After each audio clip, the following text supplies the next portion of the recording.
into the story with Past the Turn. Thank you for joining me for episode 5. I have grown fond of Kaldheim, and the stories of heroes passed down in legend, feats of strength that would make the toughest Bailiff of Zendikar reconsider their words, and the stylish little cafes that you can find in the small streets that serve the most delicate pastries. Without further delay, let's get into the story. The Battle for Kaldheim by Roy Graham, with contributions from Jenna Helland. Far above the Feldmark, wheeling between the columns of smoke that rose from the many chimneys of the Beskir stronghold, a raven sailed through the air. A raven, it is known, can cover 100 miles in a day, and this one had done just that. It had passed over the high ridges of the Tusk Mountains, seen the fire giants scaling the cliff sides where scary brave swords rolled cut logs and boulders to knock them back to earth.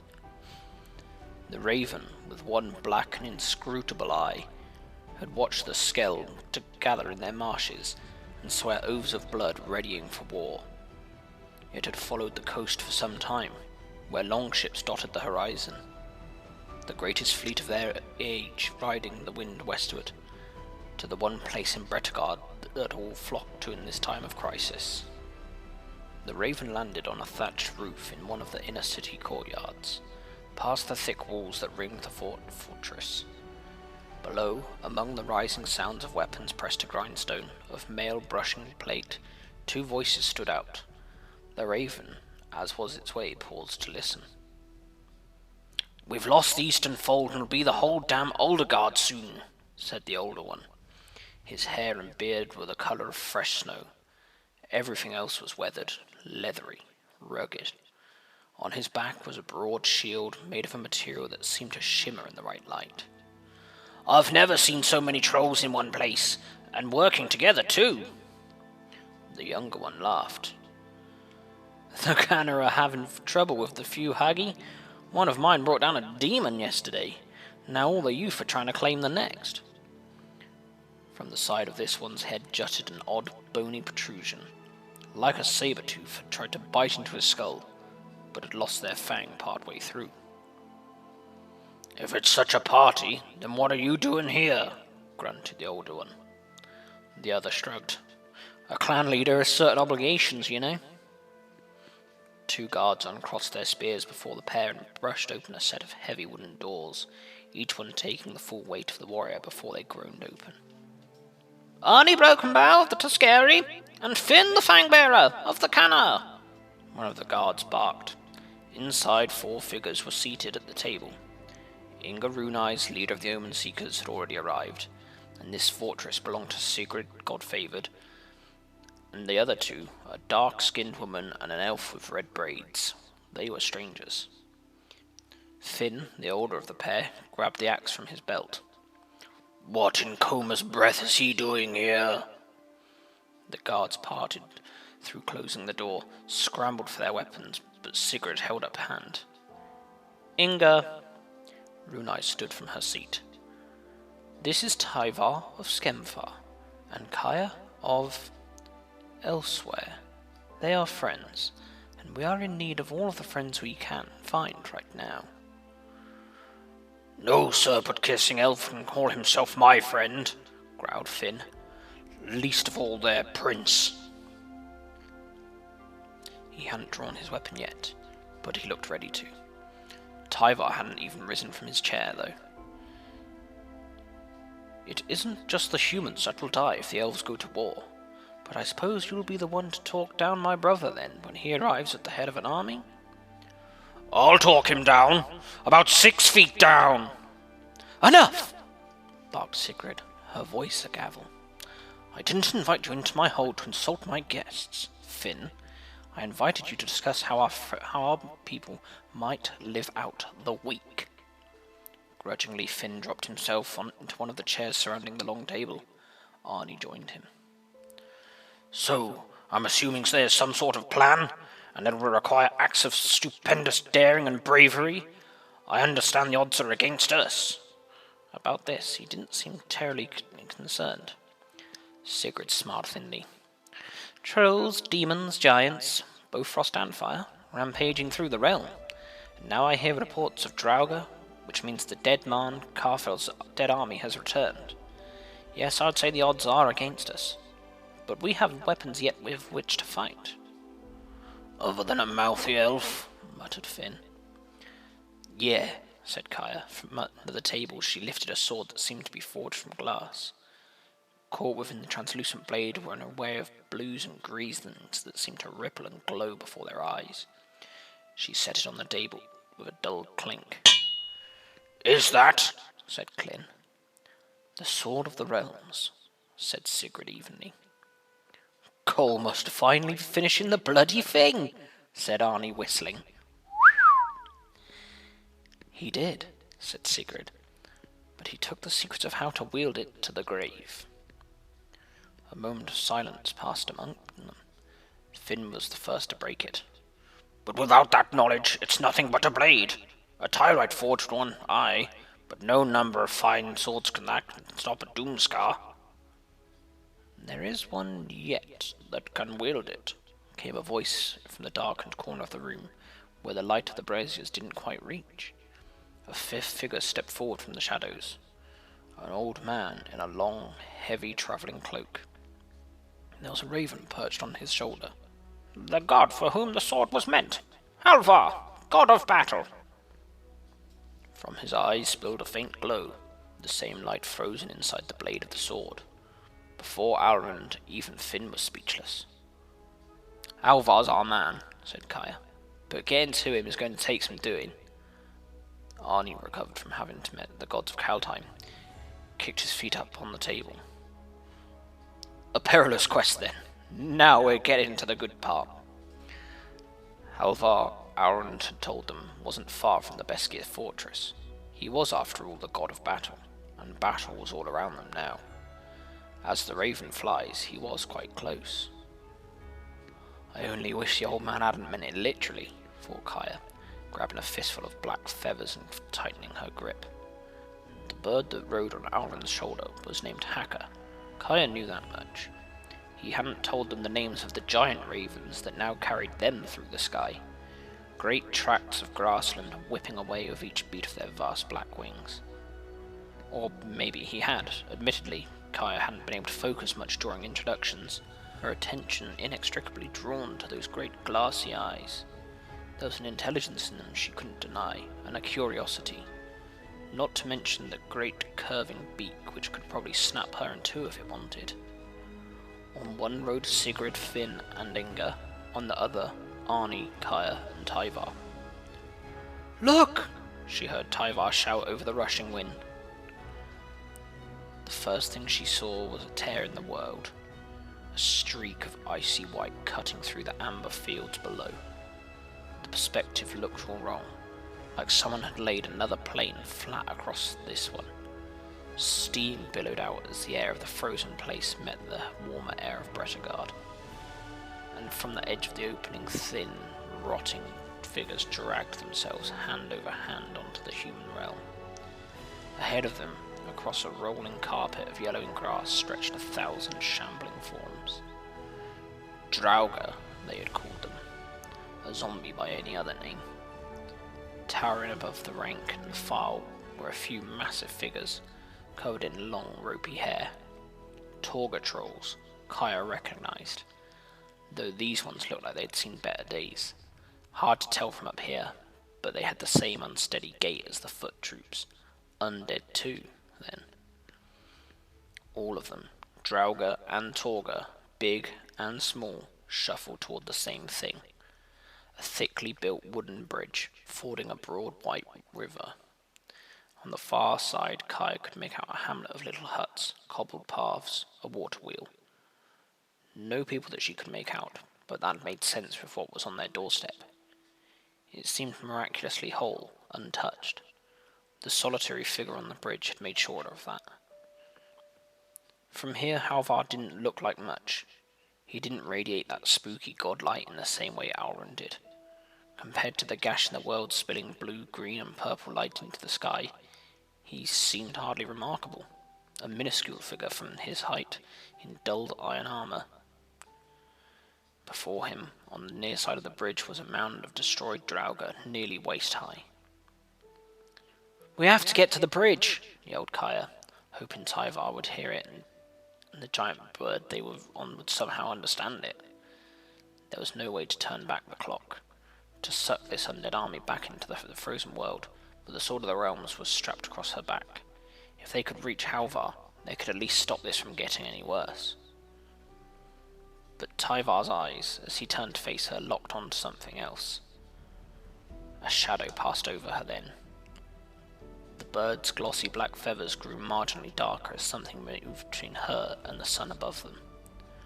"Watch out!" said Tyvar, right before the blow struck. A crunching sound, an avian shriek, and suddenly Kaya was knocked from her perch into the open air. She saw the rest in individual moments, separate frames as she fell. The raven, its wings bent into an unnatural position.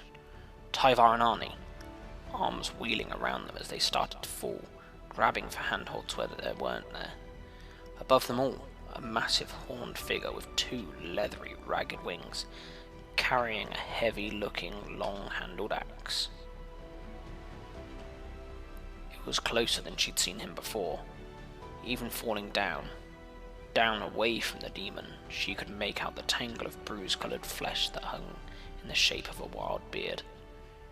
She could see thousands of years of imprisonment boiling out of those crazy eyes.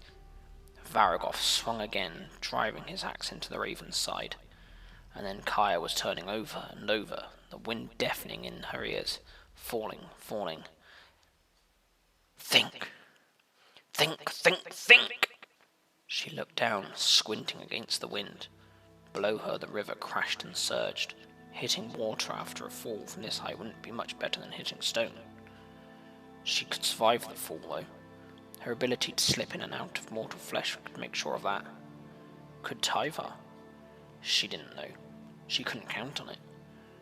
Kaya straightened her body and fanned out her arms and legs to slow her fall. She tried to focus on the sky around her rather than the ground rapidly rising below. Arnie, it turned out, was close to her, maybe 5 feet off, and bellowing some insane war whoop as he tumbled toward death. Tyvar was maybe 20 feet out, all that grace and balance useless as he spun through the air, totally out of control. She grabbed hold of Arnie, swinging one arm through the strap, keeping his broadsword across his back. "Straighten your body and push out your arms!" she screamed over the warring wind. He did so, and she followed suit. Immediately they were falling faster, angling toward Tyvar. Below the grass was no longer vague yellow shading, but waving stalks.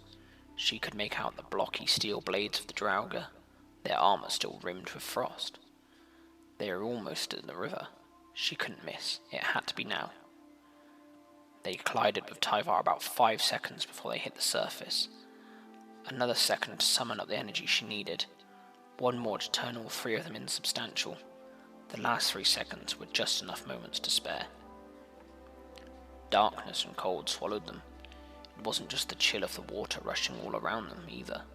The cold filled her. Was her.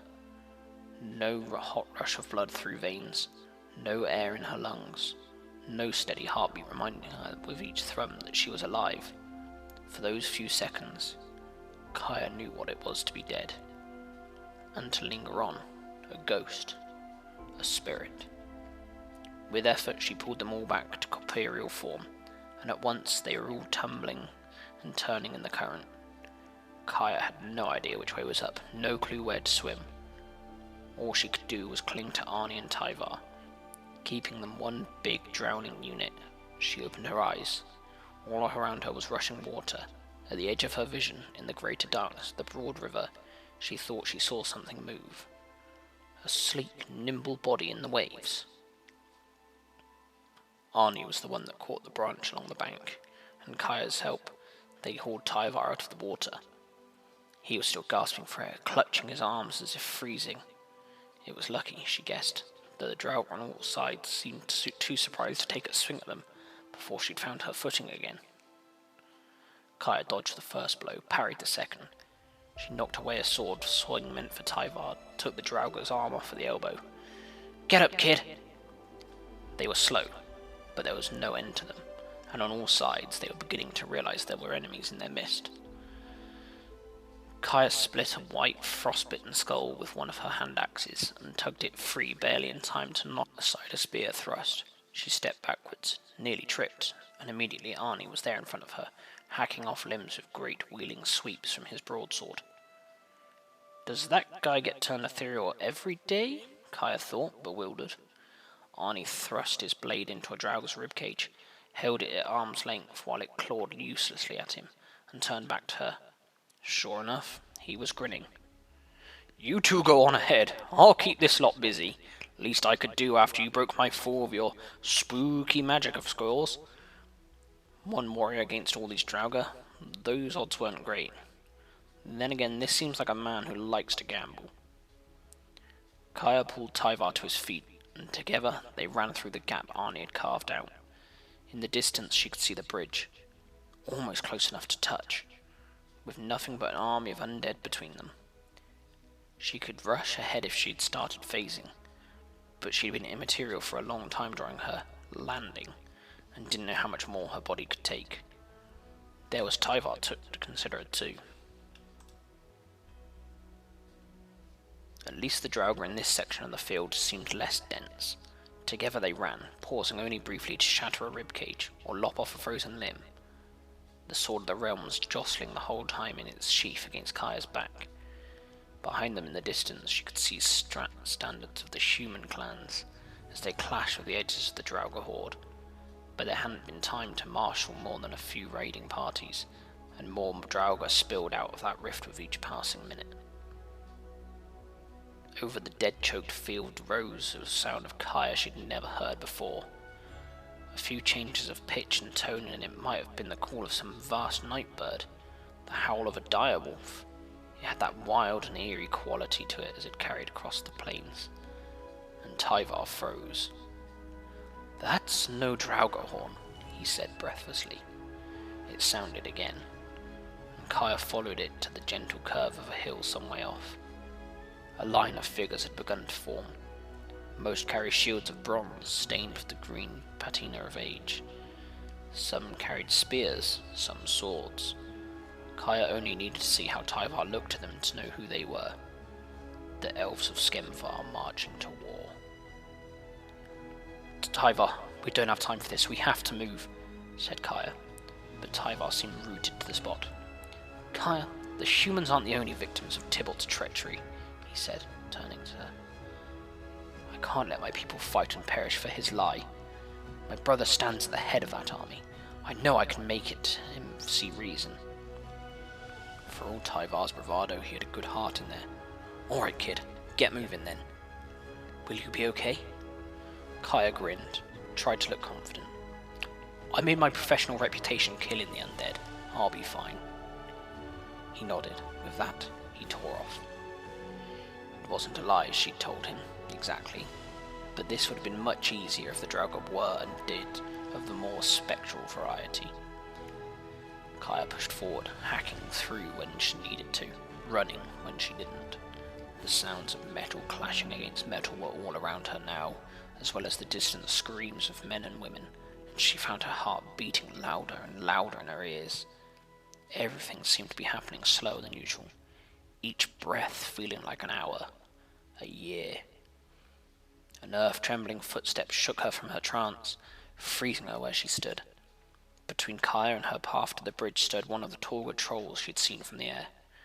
This close she could smell the almost sweet scent of rot, and see where patches of once mossy fur had gone brittle white or fallen out altogether. Something had opened a great gash in the creature's flank. She could see 3 slab-like ribs clear as day, a sickly blue light emanating from somewhere deep inside the troll. Its eyes were clouded, dead, but they seemed fixed on her nonetheless. It exhaled sharply, a gout of white mist hissing between 2 blackened tusks. Just as it began to move toward her, there was a splashing sound to Kaya's left. She saw hanging in the air the most unlikely thing, a dolphin, oddly majestic, almost pristine in the middle of the chaos and carnage. It was arcing through the air toward her, grey skin wet and sleek. It must have jumped from the white water rapids next to her, Kaya realized. Seamlessly, the shining skin billowed back into the shape of a cloak, and the creature landed on now human legs. The cloak settled on slender brown shoulders. In front of Kaya and the troll stood a middle-aged woman with wild, unbound hair. She said nothing, only raised her hands as her eyes glowed with shifting, multicolored lights. Kaya realized she was looking at one of the gods of Kaldheim. Behind her, a wall of water rose from the river, white and thrashing like an animal. It swept over the undead Torga and a handful of Draugr. The wave carried all of them off as it rolled down the field. One more combatant in the mad battle across Bretagard. "Who are you supposed to be?" said Kaya, dumbstruck. She tasted salt in the air. The woman in front of her brushed her hair out of her face. Her eyes had gone back to a dark, earthy colour. "You were on my ship not long ago. How did it treat you?" "Cosima, goddess of the sea." "Oh, our acquaintance was brief." "She's a flighty one," said Cosima thoughtfully. From under her cloak she drew a long, curved sword. "Now then, Aaron did not send me to visit." Kaya merely nodded. "Badass sea goddess. Okay. We've got to get to Halvar." "Lead the way," said Cosima.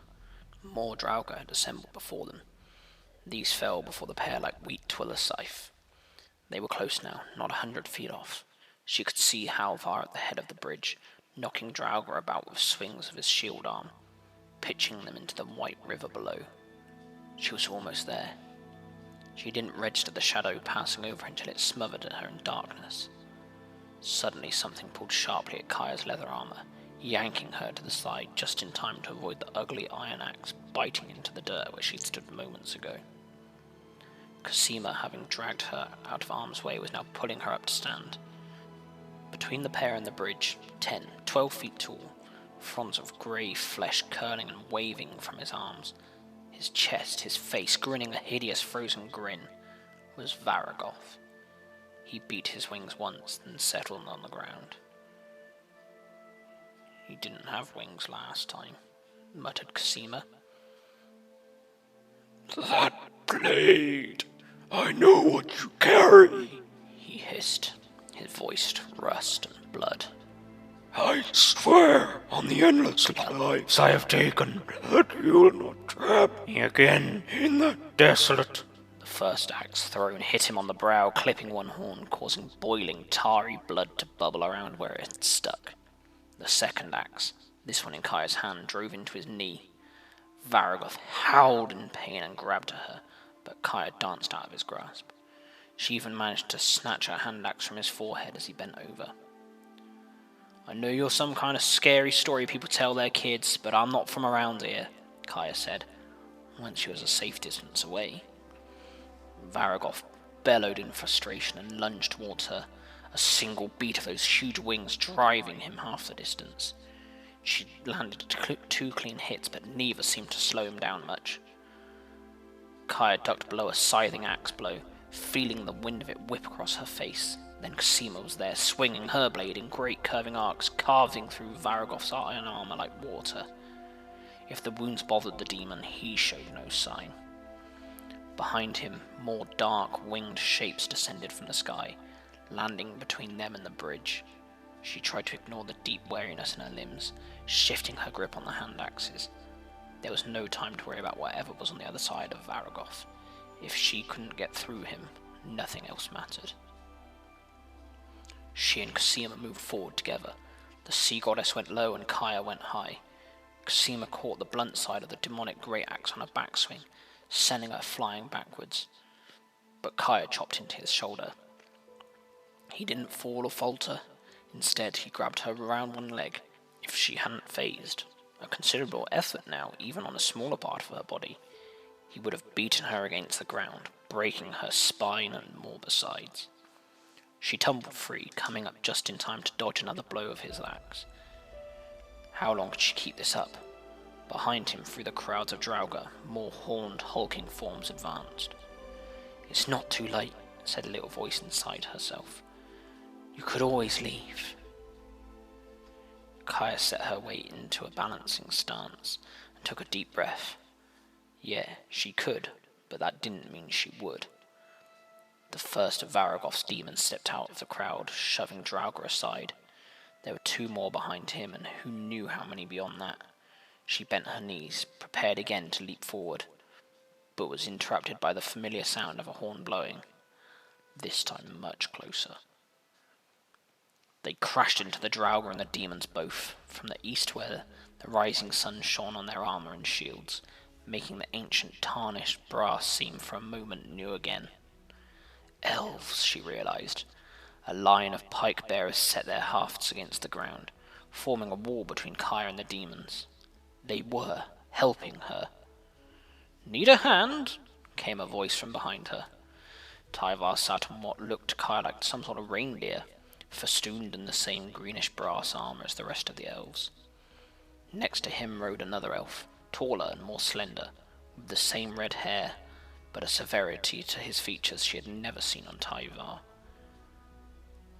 "Kaya, let me introduce Harold, King of the Elves of Skemfar, uniter of the tribes of the Wood and Shadow. Also my older brother," said Tyvar, grinning. "Your Majesty, I'm very pleased to meet you." Before he could speak, there was a metallic crunching sound and a scream. Varagoth had charged the line, crushing one elven pike-bearer entirely underfoot and cutting another cleanly in half with that massive axe. Several pikes were buried in the gaps of his armour, but he didn't seem to mind. Emboldened, the other demons were advancing now, crossing blades and hammering at shields with terrible strength.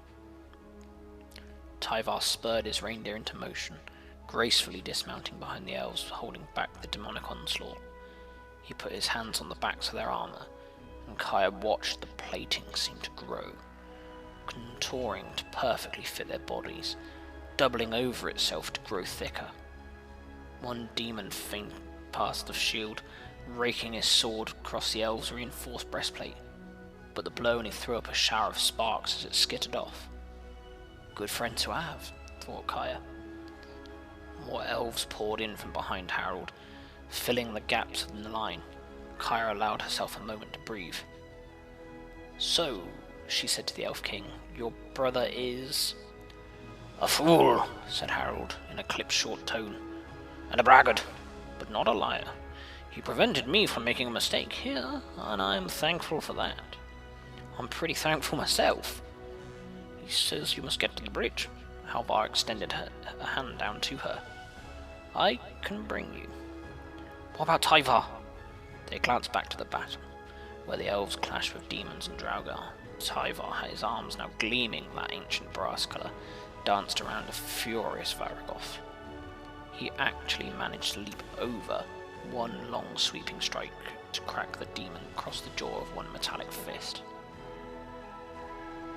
"I'm certain he's having the time of his life. Now come," said Harold. He pulled her onto the reindeer. It immediately bounded forward. She had to grab hold of the Elf King's waist just to keep herself mounted. The creature moved through the chaos of the battle with grace and nerve any trained warhorse. Sometimes Draugr, not engaged with the elven army, would lean over to take a swing at them. Kaya knocked away the stiff attempts with her hand axe. Off to the side, a demon with a gnarled black bow drew its string, but before he could fire, Harold waved her hand, and the bow sprouted flowers and vines that grew rapidly around the surprised demon's arms and up toward his throat. Before she knew it, they were there. Aside from the pile of Draugr corpses arrayed in a fan around and covering the entrance, the bridge would have fit in anywhere. It looked utterly normal amid the total pandemonium around them. On the first few wooden planks, looked as tired as she felt, was a man in simple stripped-down armour, carrying a wooden shield ringed with steel. He looked at them as the reindeer clopped closer. "You're not here to try and cross the bridge, too, are you?" "No." "You're Halvar?" asked Kaya. "Aye, that's me. I recognise the King of Skemfar there. And who does that make you?" "I'm Kaya, and I've got something I think belongs to you." She pulled the sword from its wrappings across her back. In the strange light of the doomskar, it seemed to shimmer all the stronger. Kaya tossed him the sword, which turned end over end through the air, finally landing in his palm as if it had always belonged there. The sword Gold was forging before he fell. He shook his head. I never thought it'd be an elf returning it to me. And I never thought I'd be helping one of the usurper gods, snapped Harold. But it seems you're the only one who can set this mess right. Halvar nodded. Yes, with this sword I think I can, but I'll need time. We can give you that, said Kaya. Hold the bridge until I can separate the realms once more. What is so important about this accursed bridge? Said Harold. What precisely is on the other side? People, said Halvar simply. Then he sat, cross-legged, the sword across his lap. Kaya slid off the back of the reindeer. The Draugr, it seemed, had finally reacted to the elven army at their flanks and were pushing back. They had greater numbers, and the difference only grew as more poured forth from the great rift in the world. In the distance she could see the banners of the Tuskeri, the Beskir, the Omen Seekers, the Canna, but they were far from where she stood. Halvar on the bridge had gone deep inside himself. His eyes were closed and the sword began to glow from somewhere within. The closest Draug had formed into ranks, marching toward Kaya and Harold at a steady pace, towering over the Draugr. She could see more undead trolls lurching in their direction, the flesh of the one's head peeled all the way back to reveal a bare, ice-encrusted skull. Above them all, demons pulled themselves aloft on leathery wing beats. This is folly, muttered Harold, taking a tighter grip on the reins of his reindeer, shuffled back and forth, sensing danger. Yeah, said Kaya, pulling the axes Tyvar had given her from her belt. Probably. She wasn't going anywhere, though. She was watching the demons rise on those black wings. That's why she saw it. A roiling, stretching pattern across the sky, like the very air was wearing thin. It began to tear, spilling that divine light for another rift in the world, like the one the Draugr still spilled out of. There was something different about this one, though. Where the sky was held taut, she could make out something pressing into the back of it, developing a rift like a hand against a cloth. With a sound like thunder, it tore open. The thing that emerged from the rift had features she recognized. Flat nostrils, a coiled body, arcing fangs laced with venom, but at this scale they appeared alien and strange. It wasn't simply massive, it was continental. Not just a snake, but the snake. Anything else a pale imitation, a lesser copy. It looked big enough to coil around any of the branches in the World Tree, which it probably does, Kaya thought. By the Einir, whispered Harold next to her. Koma, the Cosmos Serpent. Even gravity seemed to fear that thing. It moved through the air almost inquisitively, casting a shadow across half the battlefield as it glided overhead. Kaya saw it snap a hulking demon out of the air as if it were a mosquito. All the chaos of battle slowed and quieted as everyone, undead, elf, and human, seemed to hold their breath while it passed. As the serpent reached the rift into Karfel, it paused. Those great gaping nostrils flared once, then twice. With terrifying and sudden speed it plunged into the tear in the world, crushing dozens of nearby Draugr with an incidental sweep of its tail. Endless tracts of serpent seemed to slide into the icy rift before it was finally gone. Kaya's relief was so great she almost didn't notice the other beings spilling out of the rift Koma had just torn open. Angels, it looked like, with great feathered wings of white and black and brown and red, armed and armoured, many of them roaring with sudden and startling fury. Not angels, she realised after a moment. Valkyries. Inga had told her about them. Arbiters of justice, judgment, guardians of the heroic souls forever fighting and feasting in Starnheim. They slammed into the demons from above, feathered wings tangling with leather membrane as they tumbled out of the air together, or rebounding off clashing steel. Only one figure among them wasn't winged. They dangled, in fact, from the arm of a Valkyrie, who was carrying them down close towards Kaya. Just before they reached the ground, maybe 10 feet up, the wingless one let go. The air around them seemed to harden, then condensing into solid reflective shards of something. With a juggler's speed, they grabbed and threw 3 of them. Each one sunk into the chest of a massive undead Torga. The trolls didn't just go down, though. They shattered, as if they'd been glass under a hammer.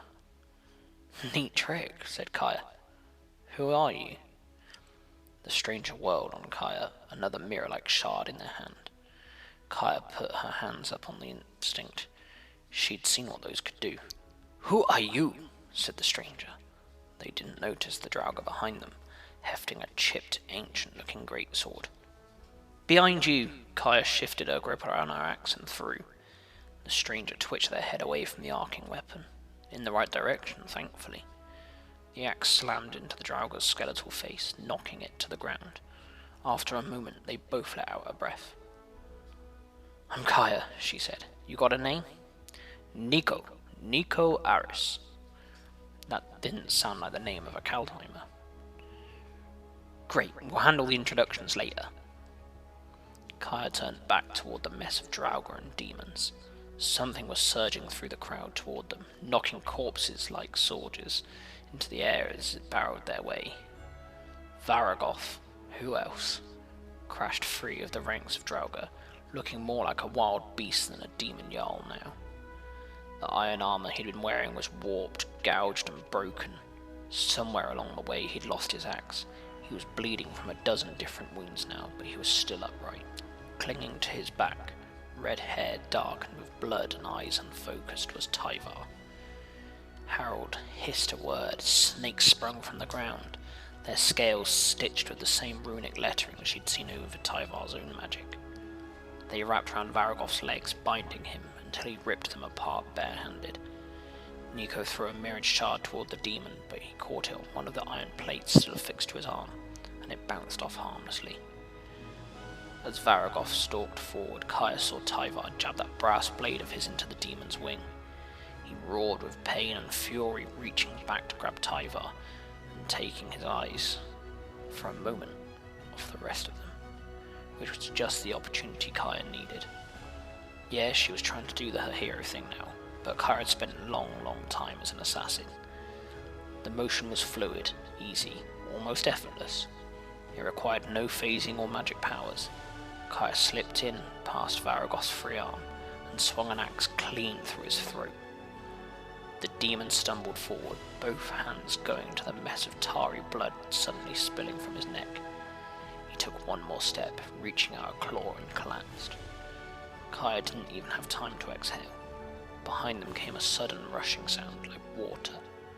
Above the sky rippled with a wave of colour, the same divine greens and purples and blues that surrounded the gods. She watched it sweep over the great rift on the battlefield, the one Draugr was still pouring out of. Slowly, like a healing wound, the rift began to shrink and close.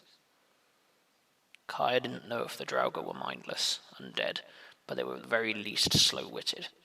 They didn't notice their reinforcements cut off. Across the field she saw the demons who weren't engaged with Valkyries take flight, panic finally overcoming their bloodlust. She turned to find Halvar standing. The sword of the realm was pointing straight up into the air, light poured from it in a dazzling, kaleidoscopic rush. Behind him something caught her eye, motion, in one of the windows of the village across the bridge. There, the moony, wide-eyed face of a child stared, open-mouthed as the god of battle sealed up the holes of the world. Yeah, thought Kaya, this one will make a pretty good saga. By the end, Tyvar was saying as they crossed the now quiet battlefield, made muddy from the trampling of countless boots, I personally slew close to 100 Draugr, 3 demons. It is my guess, though, as they'll be telling tales of you for a long time. The woman who killed Varagoth, slayer of the Blood Sky Sire. Why, I can almost hear it now. Well, you make sure they get the details right, said Kaya. Everything hurt. Every inch of her felt exhausted, but she still could not hold back a smirk. "Actually," said Tyvar, pausing where he stood, "I'm not sure I'll be around to correct them." Kaya raised an eyebrow. "Going somewhere?" "I'd like to see what there is to see out in your multiverse." "Oh, I thought you weren't interested in planeswalking." Tyvar shrugged. "I rush to judgment, and you've taught me its value. Had you not been here, I don't know what would have happened to our worlds. Chaos and destruction, I imagine, on an even greater scale.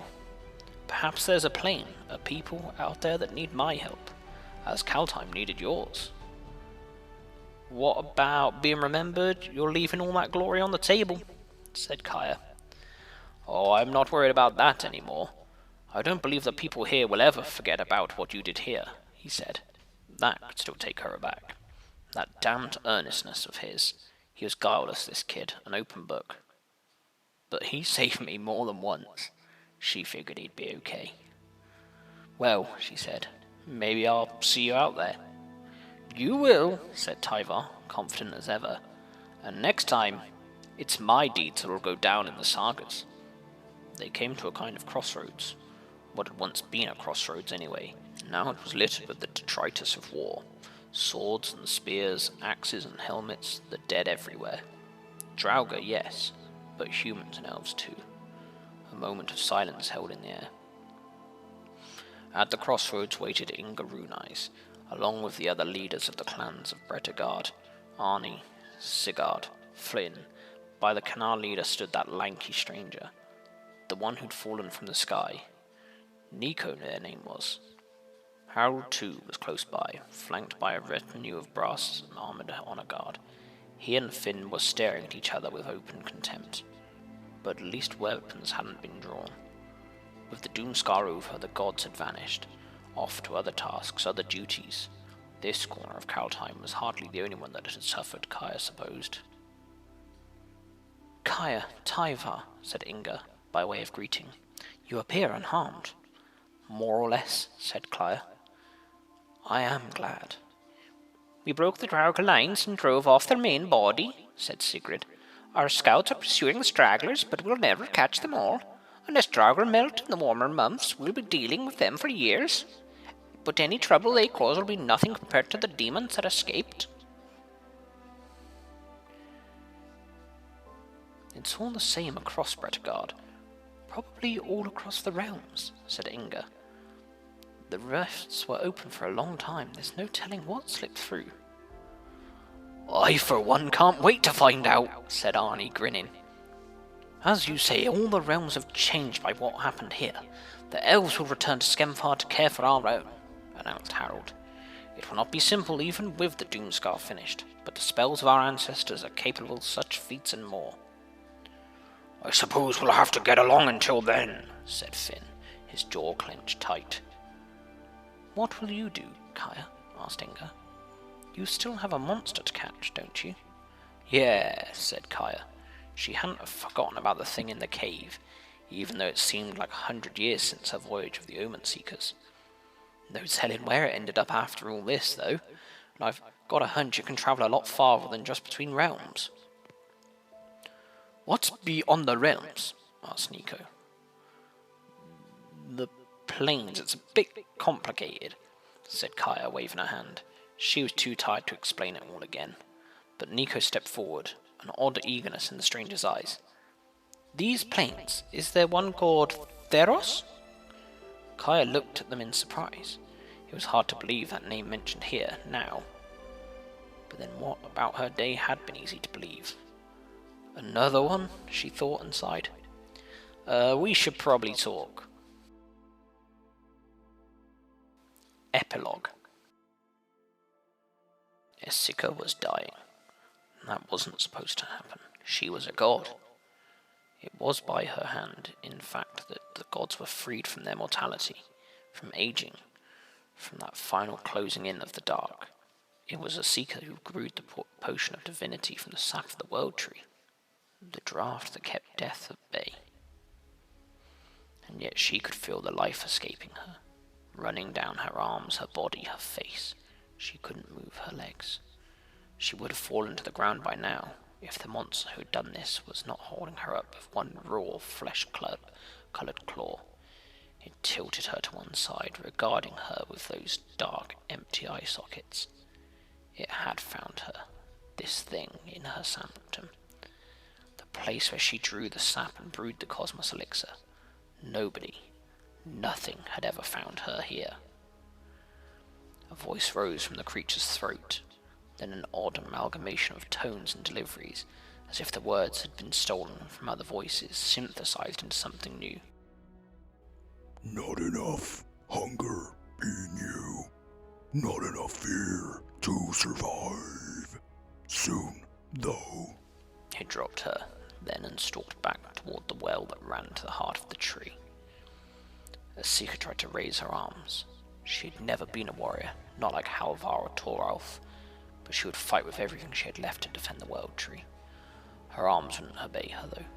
She tried to shout, to call for help, but the only thing that came out was a bubbling wet croak. She watched, helpless, as the monster reached the well. What poison would it use? What corruption would it seed in this most sacred place? To her surprise, it produced one of her own bottles. It must have taken one from her during their fight. She watched it dip the bottle into the well and hold it up to the light. Inside, the sap of the World Tree shimmered with all the colours of the realms. The most beautiful thing in this world, in any world as far as a schema was concerned. If the monster was moved, it showed no sign. Sample acquired. It said in that stitched-together voice. I am ready to return. To whom it was speaking, Asika had no idea. The light in the room seemed to be fading, or maybe that was just her vision going out around the edges. Suddenly there was a bright, strobing light in the centre of the chamber, a hissing, sparking red glow that began as a single star and spread slowly into a circle. The circle widened. This was no omen path she could see now. It was magic she had never seen before. From the other side of the portal came a sound so unearthly and strange. She almost didn't recognize it as a voice. Welcome back, Vorinclex. We step ever closer to perfection. So that is the end of the Kaldheim story. And Kaya just failed at a mission. Just go get Vorinclex. Nah, I'm right. I'll let him just go and sap the World Tree dry and take it back to either Elish Norn or Jin-Gitaxias, and see what they can do with this new undying serum that they've now got hold of. Lovely. Well done. Well done, Kaya. Top work. So, we still don't know who sent Kaya there. We don't know for sure what portal technology they have. I'm pretty sure from that's not Tezzeret, though. That, to me, sounded a lot like it's... the Phyrexians have developed it, to me. Like, I think they've probably seen the planar bridge in action somehow. I guess they've sort of...